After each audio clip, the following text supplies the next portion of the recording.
It's funny that you guys can't see me right now because it's not that bad, but for the people watching at home, they may notice I look a little bit different slightly, and that's just because my face is swollen from getting my wisdom teeth yanked out of my head.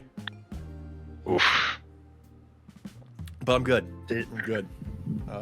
I am gonna need to rely on you two though, because that was Friday, and I could not be bothered to pay attention to SmackDown. Okay.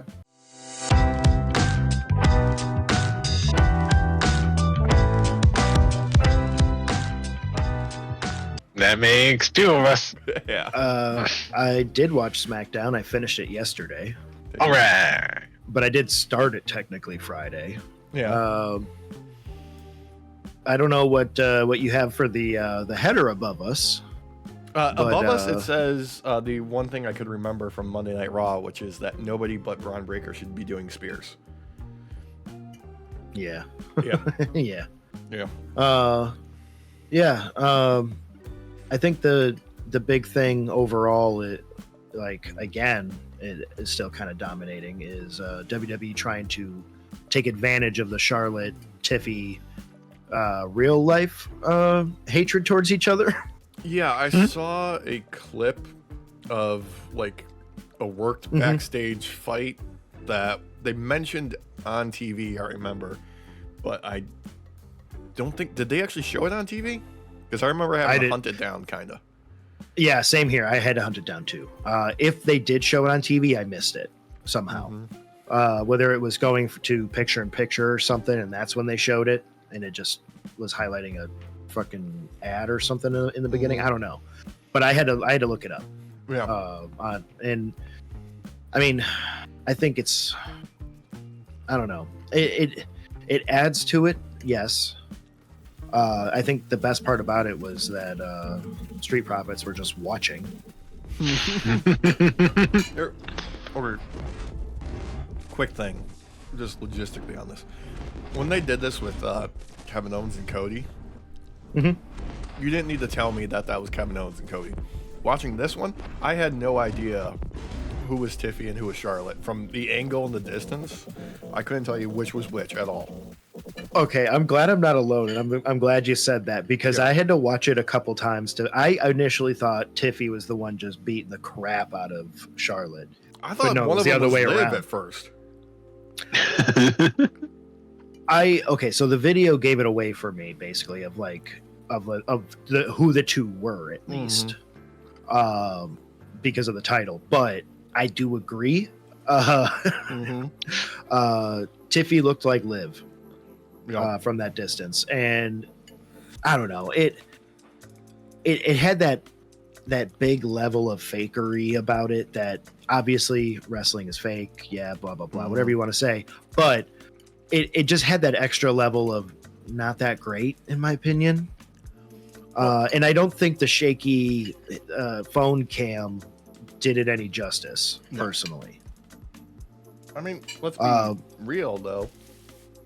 When it's come down to like blurring the lines and taking real shenanigans into a storyline, Triple H has done very well with pivoting this past year and a half, I'd say. No problem. Yeah, I agree. I feel like this one it hit a level. I don't know. It didn't add to it for me, I guess is what I'm trying to say. I think it's kind of there. So previously when they've done this, it's felt fun. This has not been fun. This has just been awkward. Yes. And I think another issue with it for me is we highlighted this during the Kevin Cody spat, where this was like Instagram only, essentially. It wasn't on. It was like after the cameras stopped rolling for the show. Yeah. In this one, it's the inverse in a sense, because it's done before the taping of the show. But the fact that it still wasn't part of the show in general, as far as, because I don't think I saw it on the show. They talked about it. They brought it up a bunch. I remember them bringing it up a bunch, but after the fact, though. Like it went viral on its own. Yeah, like so. My problem with this is you still have a large part of this audience that doesn't do Instagram, doesn't do YouTube Shorts, doesn't do these other platforms. They basically watch wrestling where they know they can find wrestling, which is Netflix or whatever their local TV station is that's holding it. Yeah, but at the same time, let's be honest. For YouTube, WWE is huge. They're one of the biggest subscribed channels out there. So it makes sense that they would produce content that would be, more directed towards that audience. But still, I think you've nailed it right on the head. Like if it's not funneling into the major storyline on your prime central product, your primary product, it's not worth it. That's exactly my point. It can be on YouTube and all that and pop off. Don't get me wrong. It still needs to be on the main show. That's where the issue I have lies, because I know to search for these things. Don't get me wrong. You boys know how to search for these things, but your 60-something-year-old that's watching isn't always going to know. So heck, your 50-year-old, even people our age, there are going to be people who do not know to look this stuff up, or they just don't take part in social media in the same way that others do. And this would just go by because of how quickly things move on social media. Yeah, and it's particularly interesting that they use that to play up an angle for later in the show. Yeah, which annoyed me even more. I'm glad you said that too, because that also bothered me. I'm okay with that portion happening. That portion was fun.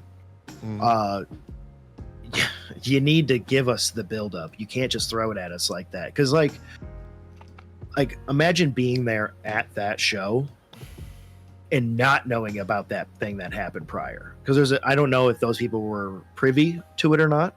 I couldn't tell you. If any of you night shifters at home went to that show, let us know. Did they let you know about it? But like it makes it more awkward in my opinion. Like there's enough build up to believe why Charlotte would come out. Don't get me wrong. I think you've kind of nailed it though, because like more than anything, one of the biggest elements in making these shows work is a live audience. And if the live audience isn't clued in on what's going on, it makes it feel less dynamic, less interesting. Yes, it just does.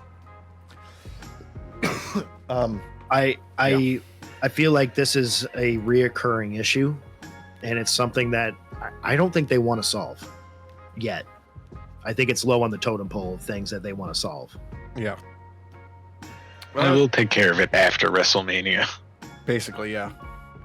Speaking of after WrestleMania, what is your guys' over-under on Becky returning the week after or during WrestleMania? I think it's going to be the Monday Night Raw after. Yeah.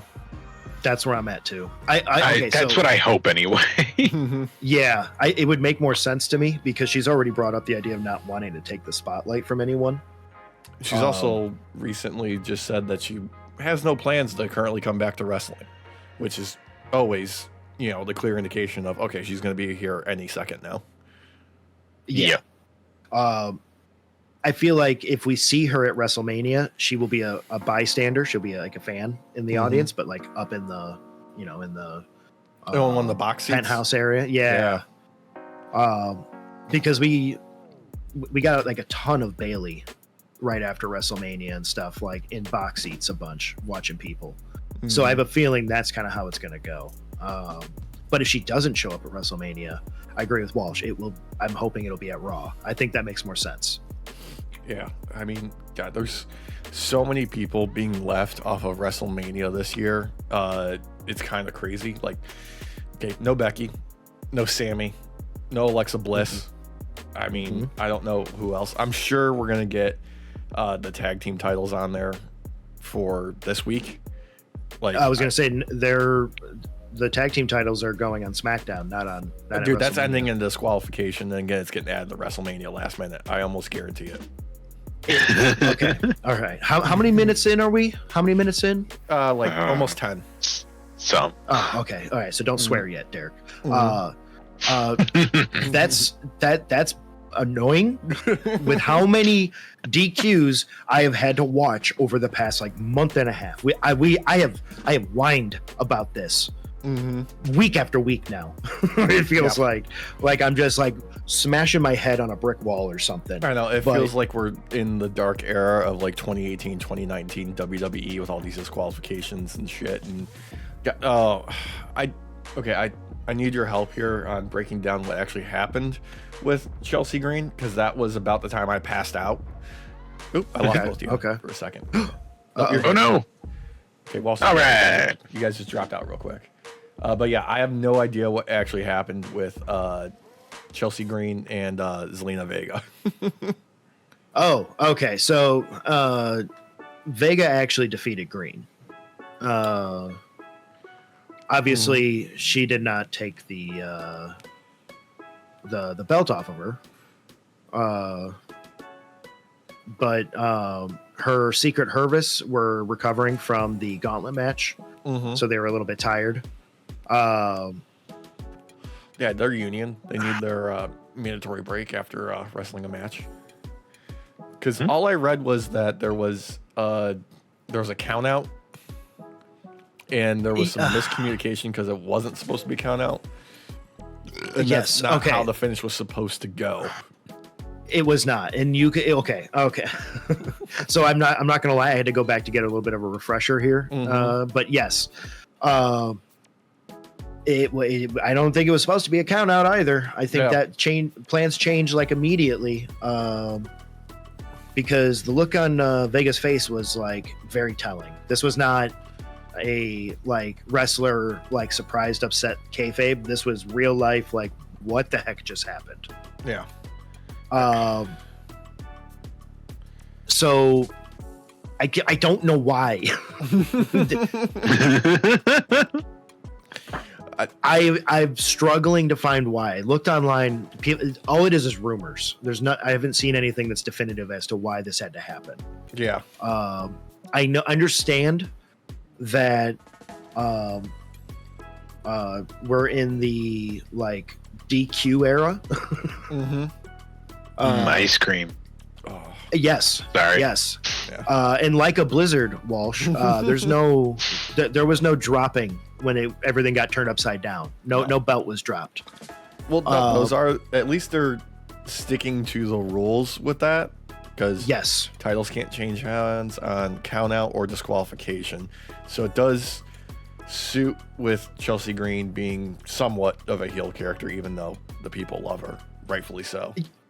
Oh yeah, well she's my favorite women's U.S. champ, Alex. She my favorite 2-year women's U.S. champ, Alex. The only one. Hey, just because she has retained for 2 years doesn't mean that like we need to have others there. We can live with just President Chelsea Green. So yeah, that's true. Didn't even need a voter in. So I've watched this match twice, and still don't understand. Yep. I am under the impression that someone mic'd into the ref and said, "You need to do a quick count out." I don't really know. I can't tell you. But it was awkward. It was weird, and even the fans were stunned. Yep. Oh, man. But you know what else left them stunned, boys? What's that? The Tiffany Stratton Roxanne Perez match. Yeah, don't know why this happened. Once again, this is about the time where I was feeling kind of loopy. I think it really happened, Alex. Yeah, I could tell you nothing about what happened here. So this match was not bad. Don't get me wrong. The overall match itself was pretty good. Tiffy looked great out there, and Roxanne actually looked really good out there too. There's a reason why she's a threat coming into WWE now, like the main line instead of just NXT. She's made appearances at the past 2 Rumbles and hasn't been brought up yet, though. That's the thing. Yes, but I feel like this was the moment for her to really prove herself. I think the other ones were just kind of, I don't want to say like full on like Penta where you're two-toe dipping it. But they kind of like dipped in the waters a little bit with her to see how she would do, because I mean she stuck in it in the Rumble for freaking ever. Yeah. She set the record, I believe, actually. She did. I think they technically broke the record 3 times that night. I think they did too, and I think she was the one who ended up having the longest run time in there. I mean, she's been an NXT champ twice, the women's NXT champ twice. She has a solid record in NXT. Like, I understand why they are bringing her up. And normally I would be annoyed with someone just coming up through NXT to be a threat to the women's champ already. I think Roxanne overall kind of proved her point as to why they're bringing her up. Unfortunately, Charlotte came in and ruined everything. I mean, that's becoming a trend, isn't it, this year? Yes. And not only that, she was dressed as a fan. Hiding in with the fans in the crowd, right? Could they not find her like a longer t-shirt? No. Like any normal size human t-shirt, like for normal size humans, is not gonna fit her. It always becomes a crop top. Like you need a longer shirt for her. Like it needs to be longer. But I gotta admit, her moment with Tiffy was kind of nuts. Throwing her over the table like that, like it had that feeling of realness about it, like I really hate you kind of vibes. Where it's just like it doesn't look perfect. It's a little bit sloppy, so therefore it looks more real. Well, sloppy in the way where she actually kind of looked like she wanted to hurt Tiffy, not in the kayfabe way. Yeah. And I'm part of me does wonder if she did hurt Tiffy doing that, because the way she was laying there and everything, it might have been kayfabe pain. She might have been exaggerating, but yeah, she's just that hit looked gnarly on that table. So I have a feeling that hurt a little bit, but it didn't add for me to anything with it, though, because of my problem I was bringing up earlier. Yeah. The pre-show beatdown. Tiffy didn't even look like she took a beatdown. No. She didn't even act like she took a beatdown, which leads me to believe that the fans who were there that day were not shown that video. It only makes sense, honestly. Yeah. And let's face it, this is like a kangaroo build with Tiffany Stratton and Charlotte. Like, we're up, we're down, we're up, we're down, we're up, we're down the entire time. The problem I'm finding with it is the ups are always Tiffy. Oh yeah. Or I should say pretty much always Tiffy. No, I don't know the if majority I can of the say that's where the ups are for me, because I think the ups for me is when it gets as messy as fucking possible. That's kind of where I'm at with it, where I'm like, okay, this is just falling off the rails in front of our eyes, like it's a car crash almost. Like the plan is falling apart. That's where I get more excited, sadly. Well, and that's where I think Tiffy is, like, where her ups, like she's been the ups for those moments that have happened, because she's the one who's ended up dominating these moments, whether it be during the beatdown while the Miz was trying to do Miz TV, because nobody cared about Miz TV, so we all just watched the beatdown instead. Whether it be on the mic, because like 2 out of the 3 times, or 3 out of the 4 times, however many times it's been, Tiffy's dominated on the mic, and not only dominated, but has started to get Charlotte to be unable to speak. Yeah, she did. The only time she didn't do well was with that fucking Zoom setup one. And I don't blame either of them for that, because that was just weird in general. Yeah, it was pretty weird. That was a weird spot, but like Tiffy has shown that she is the dominant one in this, despite maybe taking a bump outside pre-show. She still dominated Roxanne Perez at the end of the day. and still took the beat down like a champ. Because I don't know if we know this or not, but she's the champ right now as of recording still.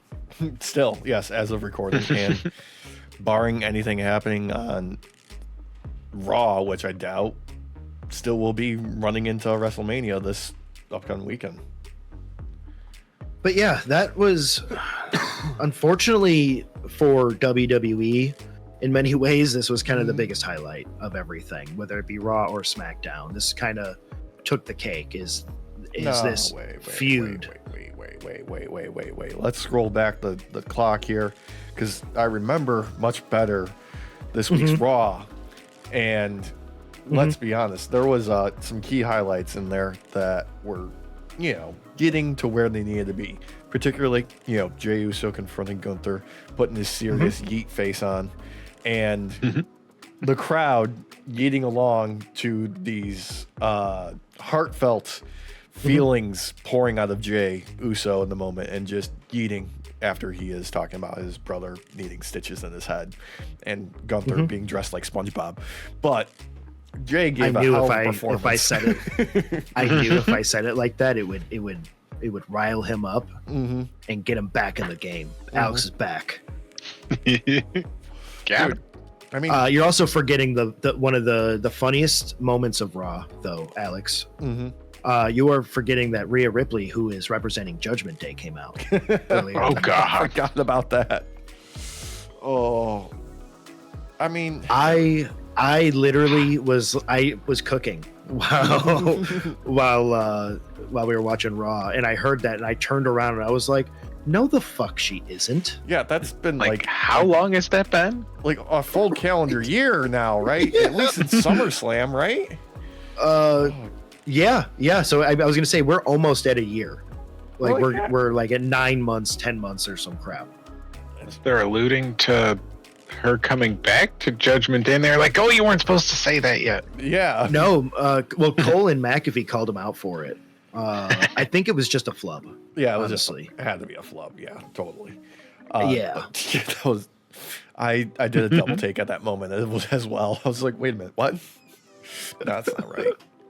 It was so funny though. It was so funny. Like I part of me wonders, like, flub or not, like if like that was like him just being a dick because he doesn't like the fact that she's inserted herself into this this championship belt match. Oh, like the triple threat now, which Yeah. they all said it was gonna be a triple threat, even though they were like, no, it's not gonna be a triple threat. No, it's gonna be a triple threat. I was surprised. Oh, were you? Fairly certain you were part of the trio that called this happening. Yeah. I could still be surprised. Yeah. It wasn't just us, though. I'm not going to sit here and act like we were like special calling this out. Everybody who watches wrestling was like, "Oh, okay, this is going to be a triple threat." Yeah, this is what's happening. Okay, that's what we're doing. Oh God. I still want Io to win. Yes, absolutely. Me too. Yeah, that's my favorite going in, just because she fucking deserves it. And also, I don't like what they're doing with Rhea right now. I don't know why you are demolishing one of your most over female characters of all time by making her a whiny crybaby. And I think Bianca losing could fuel her into being an actual full-on heel. Okay, thank you. I was thinking that too. If she loses, I think this is a chance for her to go heel and maybe join Naomi again. Yeah. Because they made a great tag team. And it would be nice to have the belts on them again. And we need more actual like heel women wrestlers in the company right now. We just do. Yeah, need we threats. do. And she is a threat. I agree Bliss with out Rhea. more. Like, Still, I don't like what they're apparently- doing with Rhea. Yeah, still, sorry. Bliss is on the shelf until like she's on pause until like Bo Dallas is cleared and they can do whatever they're doing with the creative for her and the Wyatt Six. Apparently, they're not deviating from that plan at all. Annoys the crap out of me. Why put her in Elimination Chamber if you weren't going to do anything with her, man? Like, why is she even here? Keep the name somewhat relevant. Yeah, but she hasn't been on TV since. She hasn't. Nothing. She Then wasn't I even don't allowed to do like a welcome back promo or anything. Like, Yeah, nothing. what is the point? Like, how degrading, man. Dude, there's not much benefit to that at all, but who knows? Maybe after WrestleMania, she'll go after one of the main titles, and then we can get like some retribution. Well, like, we need some spoopy wrestlers again. Like, I'm missing the spoopiness. So, Aleister Black definitely seems like he's coming back. We got another tease about him again. So okay, WWE. Any of you that listen ever, because there's probably one of you that have listened to us before. If you listen to this one, please, please, please, if Aleister Black comes back before the Wyatt Six is ready, just have him join up with Alexa, please, dear Lord. Give her something to do. I'm annoyed. No, he's gonna come back and take over the Judgment Day. Oh. Make them vampires. Make them vampires again. Yeah. Oh. Go back to the He could. Oh. Have him come back as. Go ahead. Is Karrion Kross a vampire? Not yet. Okay. He could be someday. He could be someday. I think that would work for him if he decided to go the vampire route. Yeah. Dude, it wouldn't be like what's his face from the early 2000s that drank the cup of blood. Oh, with the Brood? Yeah, there you go. Yeah, with Edge and Christian. Yeah. Oh God, why am I forgetting Gangrel's name? It's Gangrel. That's the guy what who it has, is. That's who what had it is. the fangs put in, and yes. Oh God. Walking right So off the bad. set of Lost Boys.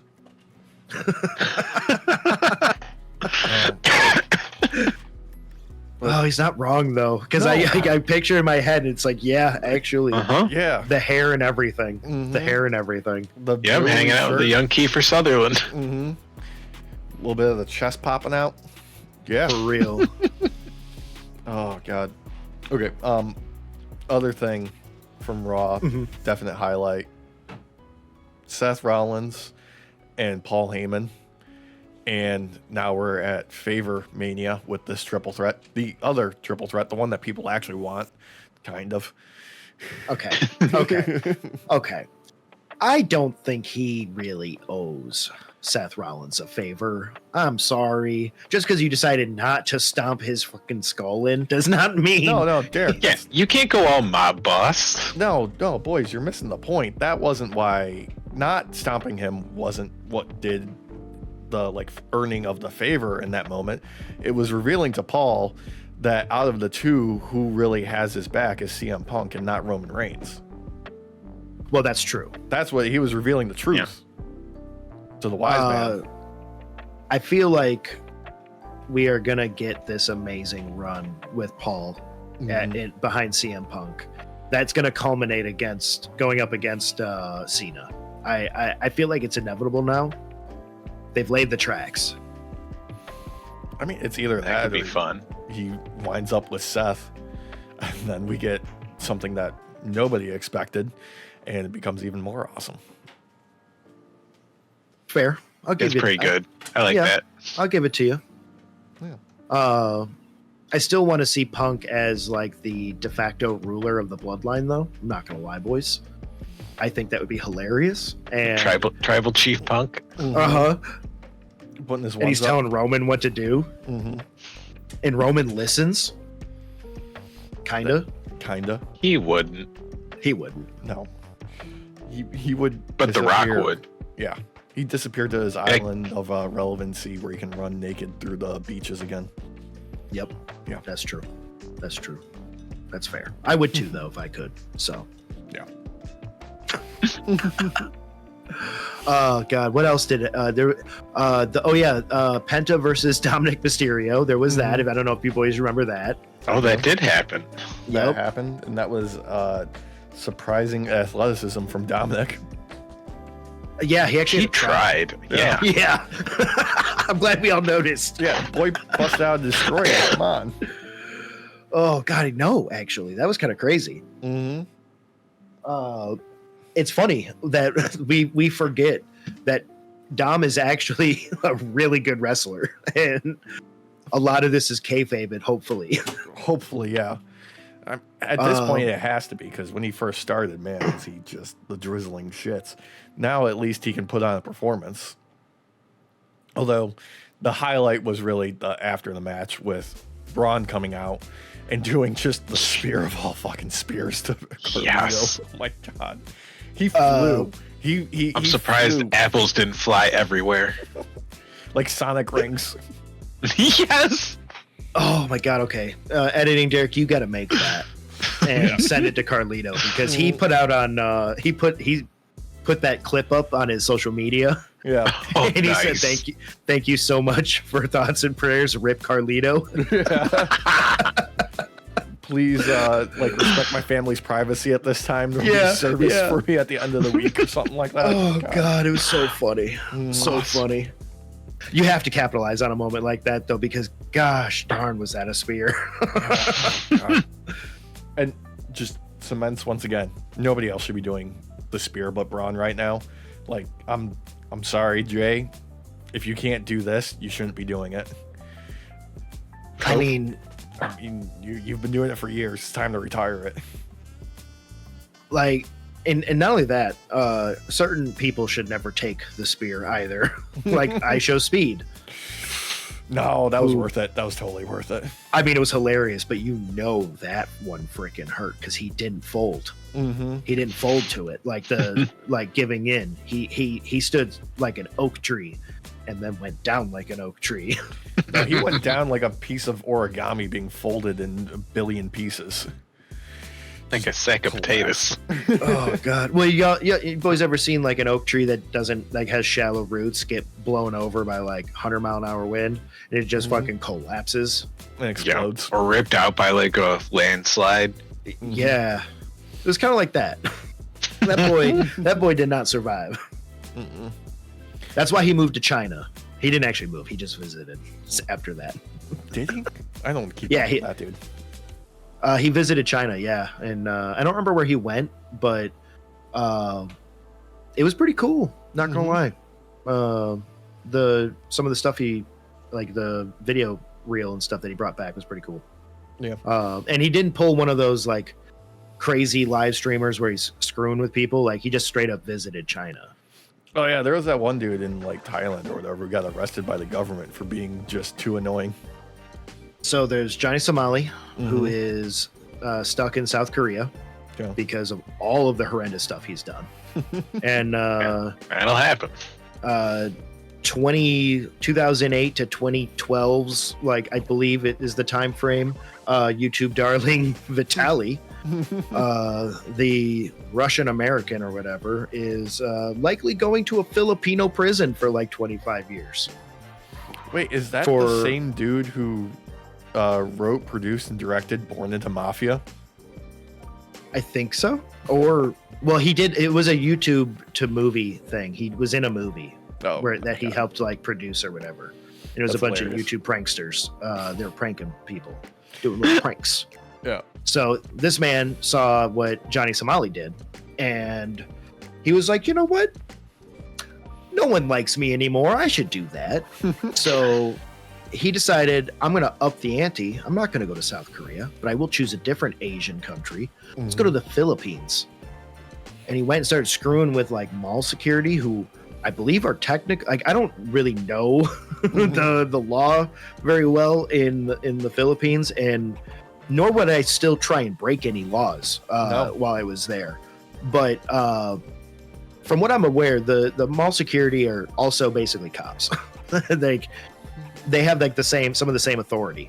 So the dude like stole one of their motorcycles, stole one of their hats, stole stuff from inside the mall, screwed with people, and like everybody was being like super calm and stuff because like you're meant to be very reserved in that kind of area because it's like the rich part where a lot of tourists visit. So like the cops are very restrained there. But they went and picked him up like a couple days later, and then held like a live stream court appearance where he thought he could be funny again, and then watch some of the lawyer YouTubers if you want to see like the breakdown. But I believe it's 25 years he's looking at right now.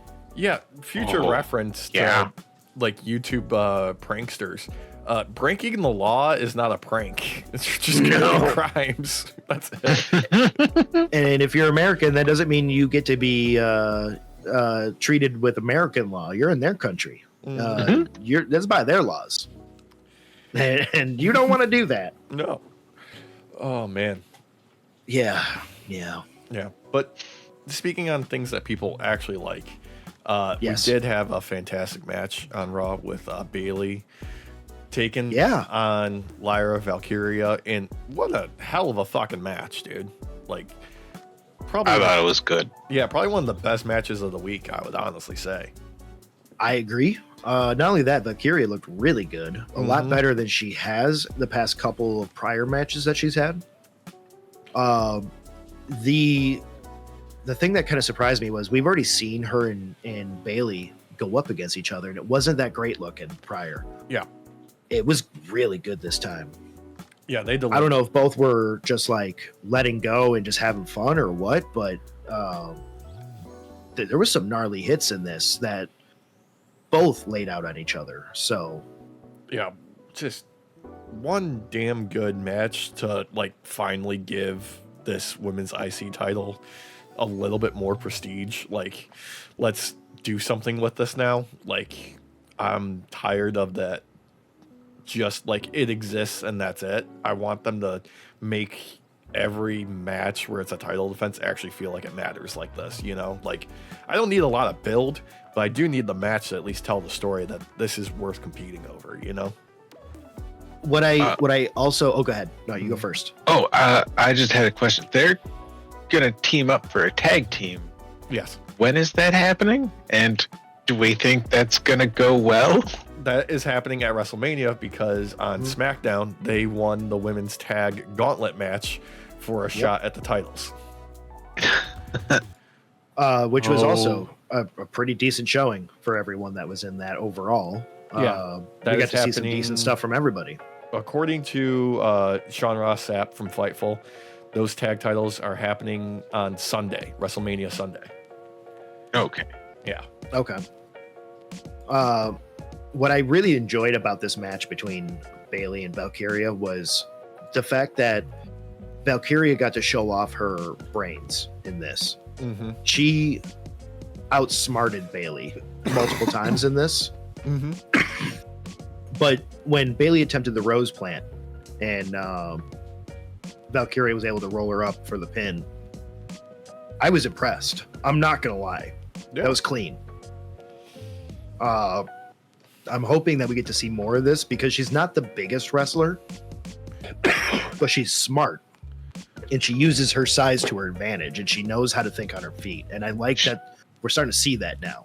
She's scrappy. Yeah. Yeah. That's what you want from like an undersized like wrestler though in this environment. Is you gotta be fucking scrappy. You gotta be ready to go. Do those quick counters. If we get more matches like we had with this one, I think she will be a long-term belt holder and really give more prestige to this belt just on her own. Oh yeah. Because I really liked her showing in this match. I was impressed. Yeah, they're following the Bron Breaker template of like strong performances on an undercard title, build up the wrestler so people get excited when they decide to move them up to the main card. And that's, you know, it's a formula that works. Well, and with her size and everything, she's going to look great taking down giants. She already does look great taking on people bigger than her. But like, imagine her going up against Nia. Oh, yeah. Yeah. Bianca, come on. Right? Yeah. Outsmarting Bianca, like, because I can already imagine her outsmarting Nia. That just makes clear sense. But Bianca is smart as well as big, powerful. Yeah. No. But I can believe it though, especially after this match. If this is the formula they're going to use going forward, I am happy with it because it worked out great. I think if they can get more of a lineup like Bayley to go up against her to give also more legitimacy not only to the belt but to Valkyria as well, this is going to be a huge belt long term. Yeah, too bad it's just not getting defended at WrestleMania because they're competing for the tag titles. Yeah, and I think that's stupid. Yeah. She got way too much going on right now, but I'd love to see her take on Io Sky just as like an exhibition between two belt holders. Not for a belt, just, hey, two of them that are going to do crazy flips and stuff. You know, if she is still a belt holder come next fall and they decide to do another crown jewel thing, you'll probably have that opportunity. Yeah, actually, I think we're getting 2 Saudi Arabia shows this upcoming year. Nice. Yeah, so that's very likely. Hey, you share that with our good old friend Charles Montgomery Punk, because he doesn't want to go to Saudi Arabia ever. Yeah, I'll tell you who will go there though is the Logan Paul and AJ Styles, who are facing off at WrestleMania for reasons, because Logan Paul wants to be on the show, I guess. Yeah, I feel like Logan has some say in what he gets to be in because of the Prime deal. I feel like they're throwing him to the Sharks with AJ. Like, look, AJ, fine. You want to be in the show? Here you go. I don't want to do that. Okay, I have complete and utter faith with AJ Styles. I mean, he is a consummate professional. What I want to happen is, though, him to expose him for being how crap.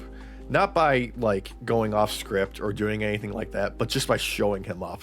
Just being that much more impressive. That's all I want. Pre-plan some crazy stuff that Logan's already not good at, but says he'll be great come time. And then he gets shown for more of a fraud than he already is. Do a Styles clash from the apron to the floor. Oh, God. I'm not gonna lie though, boys. If AJ decides he wants to call an audible though, I'm okay with that too. I'm not gonna lie. Yeah. My bar's pretty low on what I want to see to embarrass this man. I mean, honestly, he could be on the pre-show and I'd be happy with that. Oh God, that'd be so funny. It's only on Instagram. Oh, it's only on the was it Speed? Yeah, that's the Twitter exclusive. Yeah, it's on there. It's like under a minute. Oh man, I wouldn't want to do that to AJ though. No, AJ just destroys him in under a minute. It's just like he one punch man's him. Oh my goodness. Yeah, just one phenomenal forearm. And then AJ goes on his one punch run. Yeah, that'd be awesome. Actually, if AJ does all of these upcoming matches, just dodging, dipping, ducking, dodging, missing, slipping hits, and then just lands one phenomenal forearm and ends it.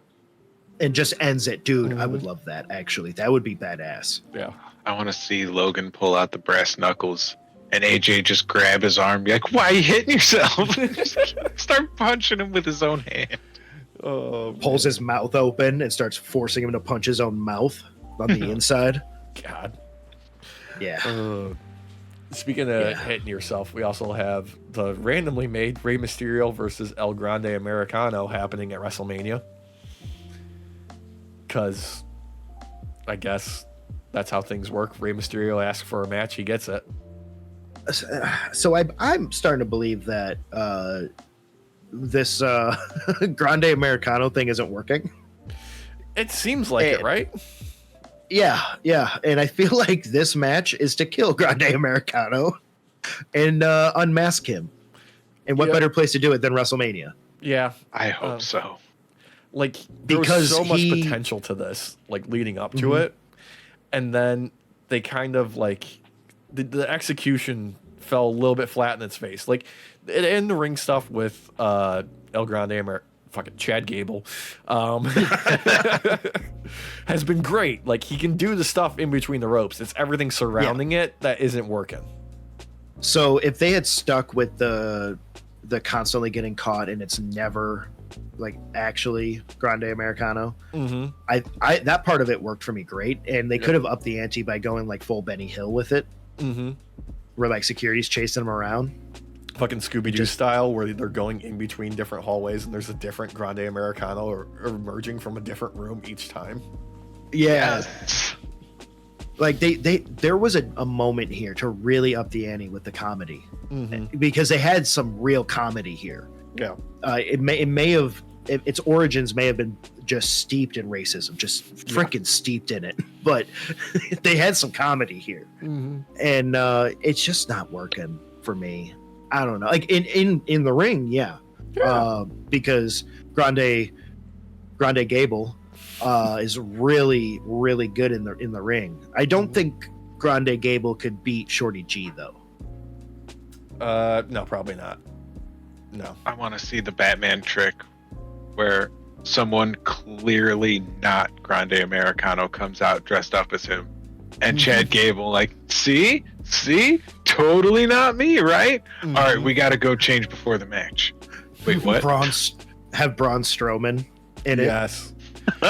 Oh yes. Have Braun 1 week, next week have it be each one of the War Raiders, like alternatively in the same night. Oh god. Have it be Penta in his gear with the Americano gear over it. Yeah. The next week it's Mello. Yep. And then the Miz puts it on, and for some reason everybody loves it. The moment he covers his face. Oh god, that's because Mello don't Miz, Derek. Oh, they are awesome. Desperately trying to get those catchphrases over. I hate it. I hate it so much because nobody, even the other wrestlers that are standing there, like it. You could tell they're just like, oh god, why is he doing this?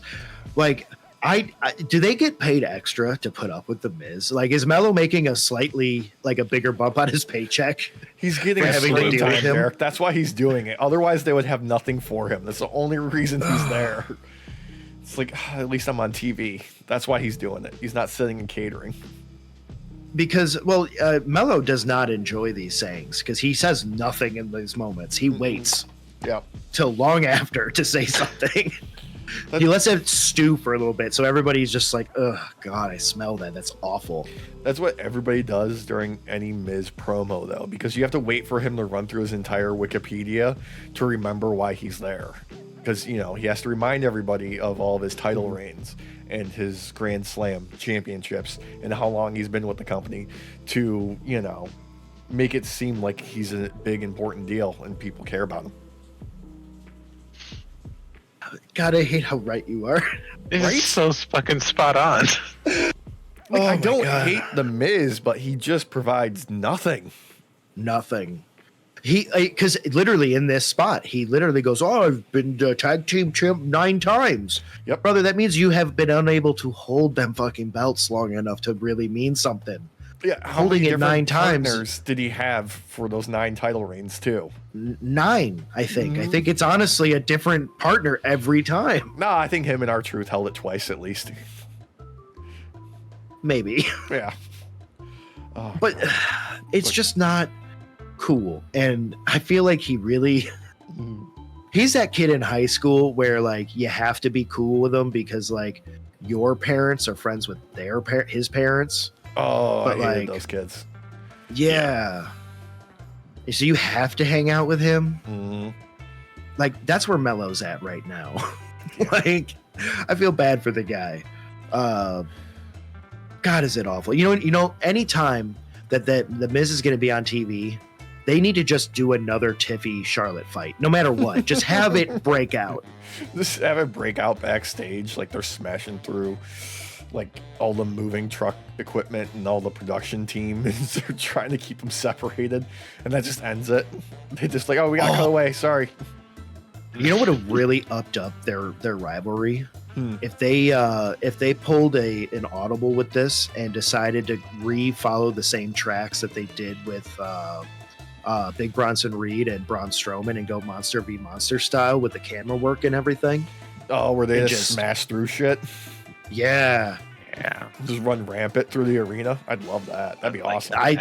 I think that would really, especially because like they kind of want to have this like more hardcore look, kind of without going it past like the PG-13, and that's kind of a way to do it, especially with someone like Tiffy who can take a hit. Dude, anytime you have a brawl, like a pull apart brawl in wrestling, and it goes backstage, 10 times better. Always.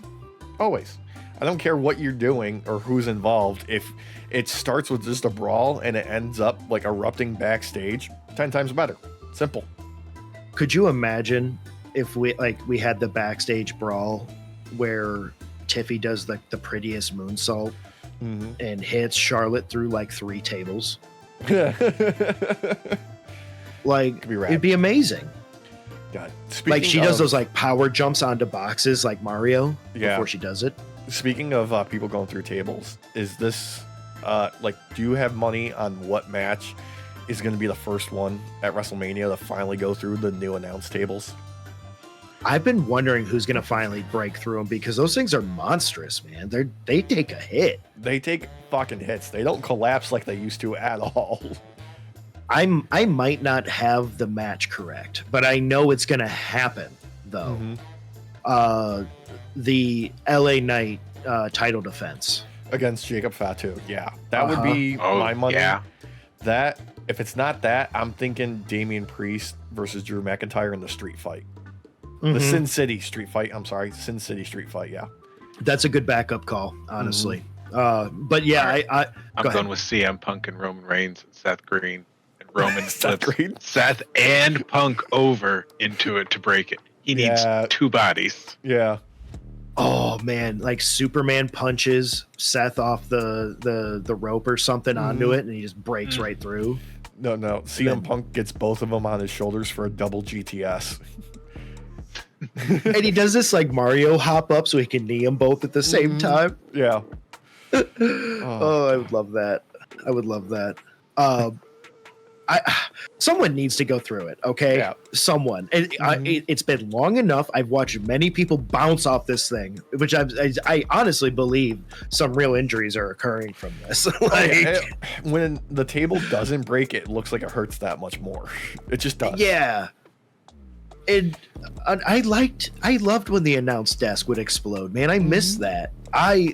One of my favorite things of all time was back in the early 2000s when we were getting a lot of craziness, and whether you were jumping off of the top of a steel cage or getting a pedigree on that thing, it exploded.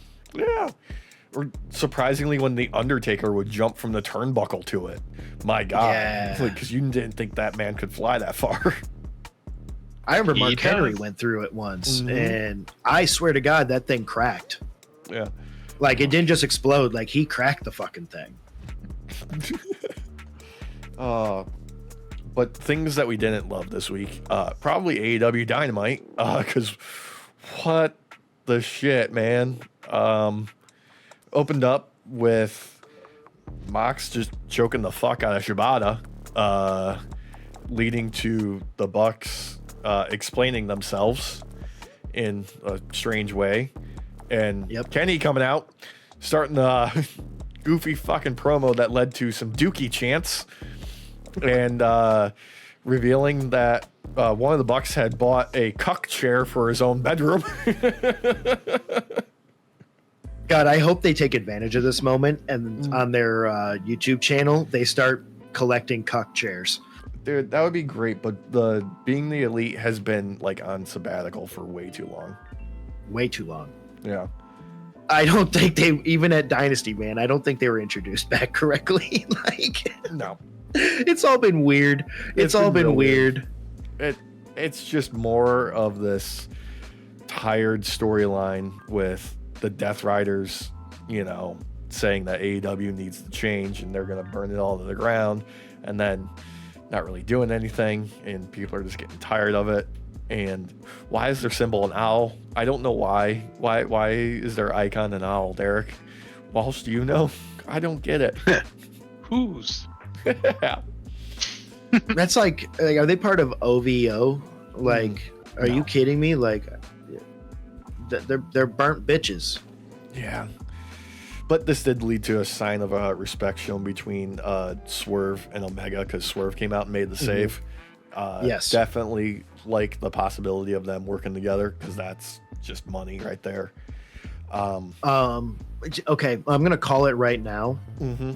The Ops are, even though they're outnumbered, are going to beat the Death Riders. the Night Riders, the whatevers. Yeah, that's I hate. right I'm sorry. I don't like it. So I try and burn it from my brain. So I hope the ops take them out because you know what, Samoa Joe, it's about time. So it's about time.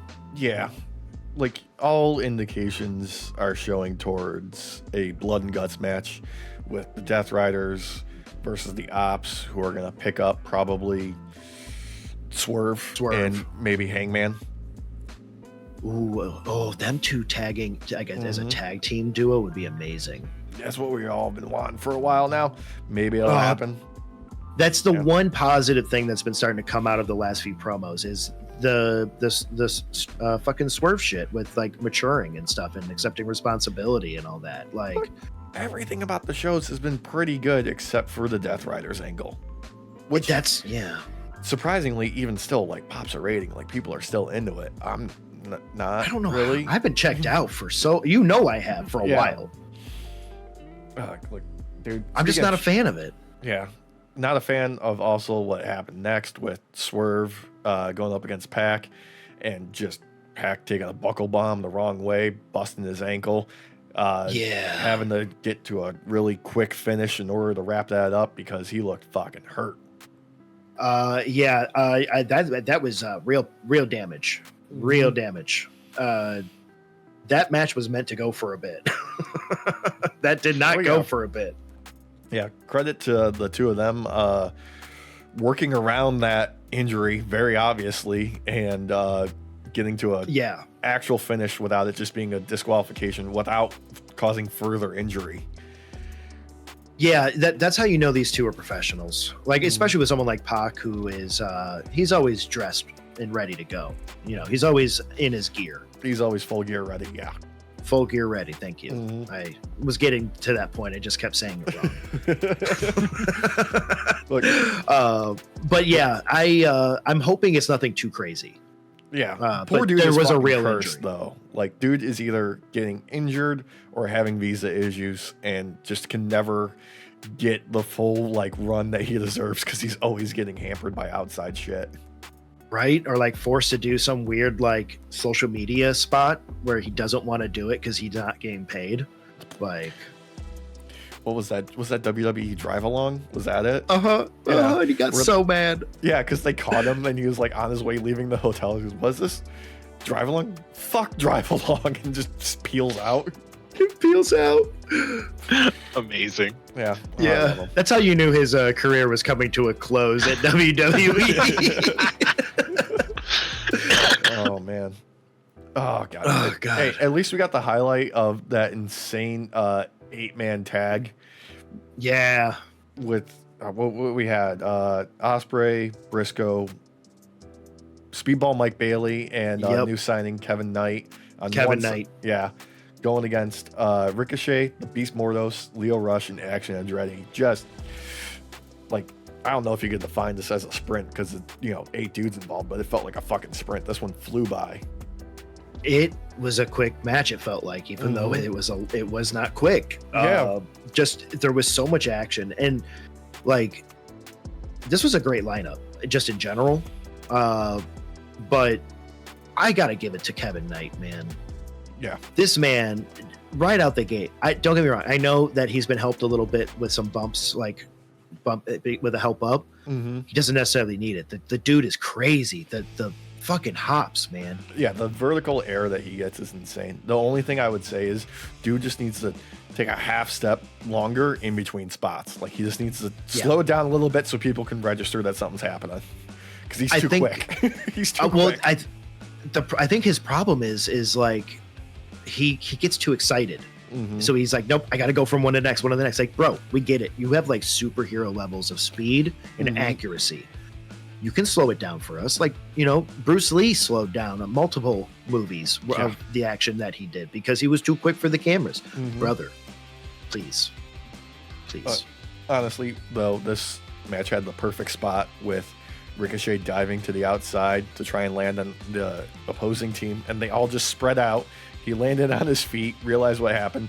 They all stop, pause, get their hands ready, and just slap him right in the top of the fucking head, all chanting bald at him. Yeah. Like, imagine this thing here, but like near purple. Yeah. They slapped the shit out of his head. It was hilarious. Yeah, that was great. Oh man, loved it. And shout out to the Beast Mordos as well. Dude looked amazing out there. Took some amazing bumps. Like that dude impresses me every time I see him in the ring. Yeah, he might be one of the best bases working out right now in like wrestling in general. Like you need a high flyer to look good. You bring in the Beast Mordos, he'll make him look good. Dude, and he can keep up. That's one of the other crazy parts is he can keep up and do the same things back to these guys. In that crazy fucking mask. And it never falls off. I don't know how he does it. It's got to be like Velcroed to his face. Duct tape. Mm-hmm. What if he actually made a deal and that's his head? That's his head? That's his real head now. I've seen a censored photo of him without the mask on. And like, you know, the trope stays true. Like all luchadors are just like really handsome pieces underneath those masks. And they just do it because they want to live a normal life. You know what's really, really funny? You can tell that like Penta and what's his face are super handsome in Phoenix underneath there, especially with like Ray's spot the other day. Like they did a close up and he has like these beautiful fucking eyes, and I was like, damn, damn, dude. Oh god. Rest of the show. Yeah, we got MJF trying to worm his way into the Hurt Syndicate, and this is just fun. I like where this is going. This is working for me because they're not doing anything that I wouldn't expect from any of these characters. You know, they're all staying kind of true to themselves, and I loved how like Bobby Lashley, man, like I would not want to piss that dude off ever, and MJF is just getting a little bit closer every time.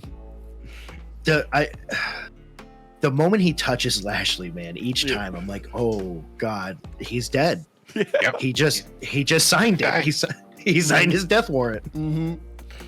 Oh man, but Lashley has the restraint of a statue. Like, he knows when to hit someone. Because they hurt people, Derek. They know that. They do. It's their job. There was also a fantastic bit backstage after this later on in the show, catching up with the Hurt Syndicate and Shelton Benjamin being like, you know, George Costanza cracks me up, dude. Referring to MJF. And, you know, them making their way out and MVP meeting up with MJF being like, look, man, it's a business. You got to find a product and sell it to people. You got to find out what they want.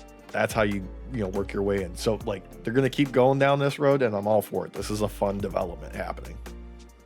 They need to have a like pre-taped, like someone pulled the fire alarm type thing and have MJF literally shove his way past like elderly people and little children to get out the doors first. And John Favreau as a clown. Oh god, what a piece of shit. Yeah. No, but that would be great though. Like, you might as well go full down this path. If you're gonna call him Costanza, they need to have him do some Costanza shit because he already does. Yeah. But you had to amp it up. Yeah, you gotta make him more pathetic. Yeah. Between that though, there was a recap from Dynasty with FTR turning on Cope, and Shivani just playing up his role as like the soul of AEW, straight up just calling Dax and Cash the most despicable men to ever walk the earth and just taking them to task. I'm not gonna lie, kind of loved the FTR turn, especially the way that they acted it out afterwards, just being massive fucking pricks and having fun with it, stealing the neck brace from the medical team as they're trying to get to Cope, and then like getting on the gurney and Dax like fake reviving him, just being the biggest assholes on the planet. They're fantastic. I love it. So we called that this was going to happen. In general, that there was going to be a turn. Like it was, you could taste it. It was palpable. What we got was way better than what I was expecting we would get. This was fucking hilarious. I was laughing my ass off. shout out for the fake revive too, because you do that the wrong way and you're still gonna crack some ribs. Yeah. It's so fucking funny though. Oh man. And then what else we had? We had Owen Hart Foundation Tournament, Chris Statlander, Thunder Rosa, Tony Storm on commentary, stealing the fucking show, man. As usual, man. I couldn't keep a straight face throughout any of this. I was fucking cracking up. Like the line about, yes, children, please try this at home. God damn. She is literally the best wrestler out there right now. Just in general. Like, she has a way of just gluing you to her and listening it to every word. Watch every drop of blood fall. She made this match way better. This match was still good. Oh yeah. Statlander and Thunder Rosa are, dope as hell, but just added more to it. Particularly, what did Tony Storm say? If she teamed up with Statlander, their team name would be Thunder Thighs. If she teamed up with Tony Schiavone, their name would just be Tits. It would just be Tits. I know. Yeah. God, I love this woman. Yeah, she's so fucking funny. But no, great, solid match. No, it was a good match. Yeah, Statlander advances in the tournament, rightfully so, because she fucking deserves every opportunity, because she's like the fucking glue that holds that division together. Yeah, I was really happy for her. And don't get me wrong, I love Thunder Rosa as well, but Statlander's just on the up and up right now. Yeah. Like, I got nothing against Thunder Rosa, but it feels like she's starting to fall behind with all these other wrestlers that they have in AEW now. She needs a change. That's all. Yeah, because I like Thunder Rosa a lot. I do, but I do agree. I just feel like her time away didn't help her. No. And it didn't help this gimmick. So I don't know. Something will have to change. Speaking of change, though, we had TV time with Chris Jericho. And hey, guess what, guys? Fozzie's going on tour, so that means Chris Jericho's going to be off TV for a while. Let's find a reason to make that happen. And, here I thought he was going to spend some time to get down to the bottom of my question of where his wife was on January 6, 2021. But no. Instead, he decided he was going to smash up his little learning tree set with a baseball bat and tell Brian Keith and Big Bill how disappointed he is and curse him out on live TV. Let's be real. He did go full dad mode about when he said it. He was like, I'm not mad. I'm disappointed. I'm just disappointed. Yeah, and then started smashing shit. Yeah. Smash. Yeah. Because he has to be the toxic dad. He does. I fucking hated this. I don't know. Not for me. I mean, I was like, you know what the best part about this was? It's him going away, Derek. That's the best part of this. Yes. Yes. That's why I'm happy with it. Me too. That was the best part about this entire thing. Fucking Keith and Brian Keith and Big Bill, respectively, will not be under his boot for a while, which is nice. I feel like they get to actually shine now. Especially with how some of their work has been done with like the Hurt Syndicate and everything. It's time. Yeah, my God, they made Big Bill and Brian Keith look amazing in that Dynasty match. Because Brian Keith was there to get beat up a lot, but he had some really good counter. He had great moments. Yeah. Really great counters early on in the beginning, and then Big Bill coming in just wrecking house was dope, dude. Especially he is like a freight train. Like if you want to do that choo choo sound, he is someone you do the choo choo sound for. Yeah, especially up against Lashley and Shelton, man. Like if you're gonna make a guy look big, you gotta use your biggest guys to do it. And I couldn't think of anybody else because, I mean, my God, even Lashley looks small compared to Big Bill. I know. It's weird, and it actually hurts my brain a little bit, the fuckery that happens. Yeah, the size discrepancy. It's like watching Gandalf in the fucking Shire. It literally is. It literally is, because Lashley's fucking huge, and then you see him against Big Bill, and he looks like a little baby boy. Little baby Lashley. Oh, man. But yeah, wrapping up Dynamite, we had Claudio Castagnoli and Wheeler Yuta taking on Samoa Joe and Hook. Another bit of a downbeat, which ended with Hook puking twice in the ring. Did you catch that live? Yes, I did. Yeah. Yes, I did. Yeah. Oh, very strange. Don't know the reason for that. I don't know if it was like concussion or like dude just like took a gut shot wrong or he ate something wrong in catering, but ooh, it was rough. I think it was a mix of like pre-existing maybe concussion with taking a shot to the gut. Yeah. I mean, they dropped him on a steel chair. That still happened. Yeah. Well, I know you didn't see it. Imagine a steel chair unfolded, but laying with like the support post up, and they dropped him stomach first on that. Yeah. Oh no. Yeah. Because I'm not gonna lie to you boys, I would throw the fuck up. I know I would. Yeah. I know I would. I box, not professionally or anything, audience, nothing like that. I just box for fun, but I've done some sparring and I've been hit in the gut, where they got me just below the sternum, and I threw up. I threw up my mouth guard and water and bile. Like it just took it. I didn't have a choice. It just came out. Like luckily it didn't happen as I was getting hit. It was like a moment after, but still, like there was no control. Like it was happening. So I have a feeling the chair shot did that to him. Yeah. Like, but he probably also has a minor concussion from prior matches that probably is soft or something. Been exacerbated.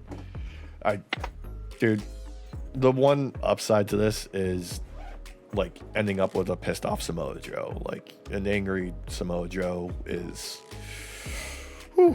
it's something you do not want to be in front of. No, not at all. I know that Samoa Joe has been doing a lot of squash matches lately. That does not mean that he has lost his touch. Never. Like if it seems like he took his foot off the gas, it's literally just because he's building up that dad strength. Like he's tapping into the reserves right there. That's all it is. He's just waiting to unleash it on somebody who deserves it.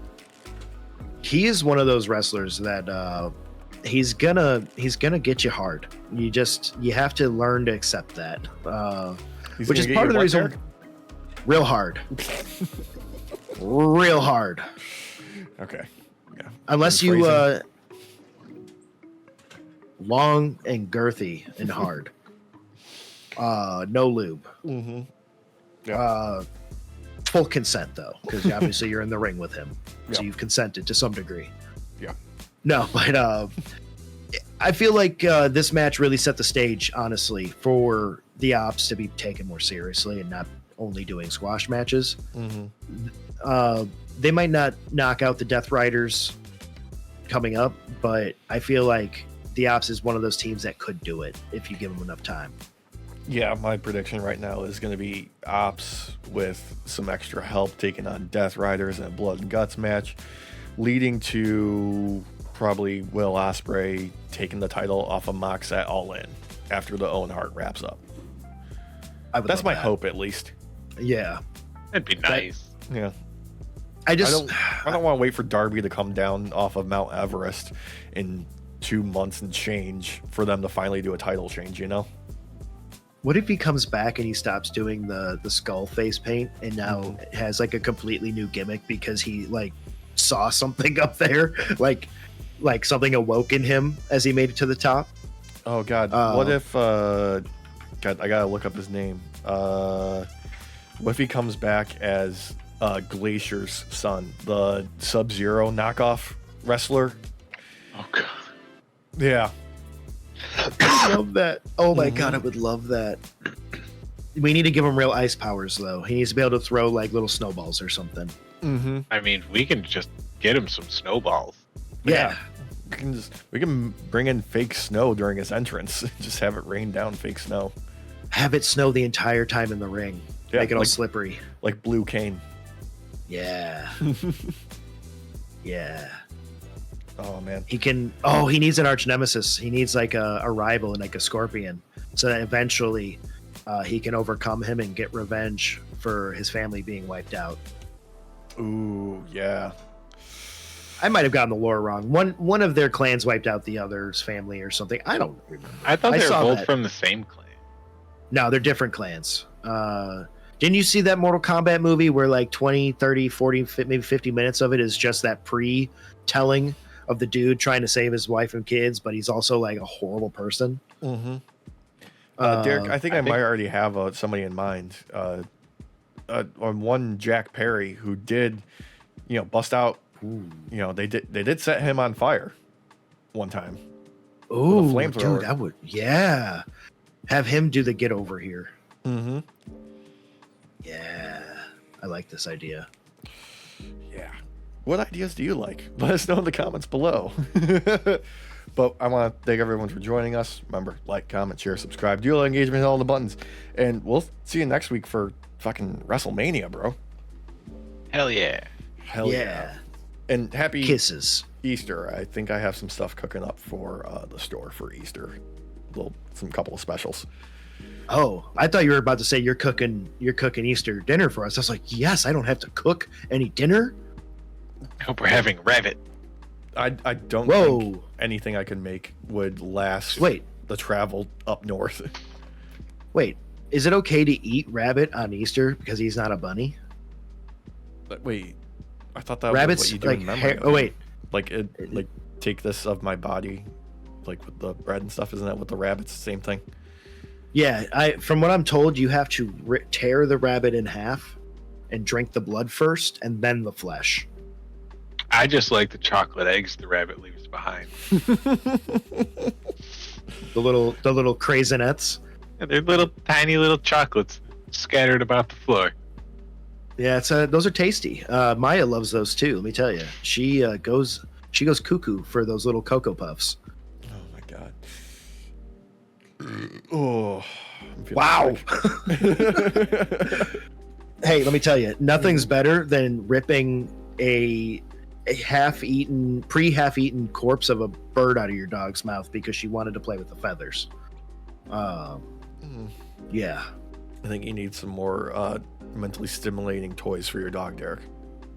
No, I think I need the hawk that lives around my neighborhood to just off itself, because one of these days he's an op. All right, I have a long list of ops. All right, we know this. Yeah. The hawk is added because I have a tiny little puppy. You've all seen her, little Maya. Yeah. She's not here right now. She's visiting her grandparents today. She's all like 4 pounds. 4.6. When she's wet. Yeah. No, she dry. She's 4 points and post poop 4.6. So she might actually weigh a little bit more. She might have hit 5 by now. But yeah, I see that hawk flying around, man. Let me tell you, I've thought about this in my head. Like, I would give my life for this little puppy. I love her, right? Like my child. But there's one thing I know about birds. They have hollow bones, and it's like I could kill a hawk real quick. Like, he might cut me up bad, but I'm still gonna kill him. Bare hands or not. Bare hands or not. Does the hawk get prep time? Yes.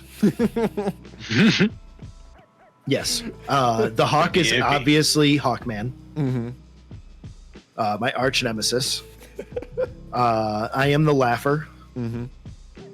I like to wear upside down clown makeup on my face. That's been kind of melted. Mm-hmm. And I have a gag gun that shoots out a little dart that once it hits you and pierces you, it says bang. Sounds perfect. Thank you. DC, our DMs are open. Until then, the only thing left to do is let's say goodnight, boys. Good night, everybody. Buenas noches, night shift. Night, everybody. Fuck that hawk.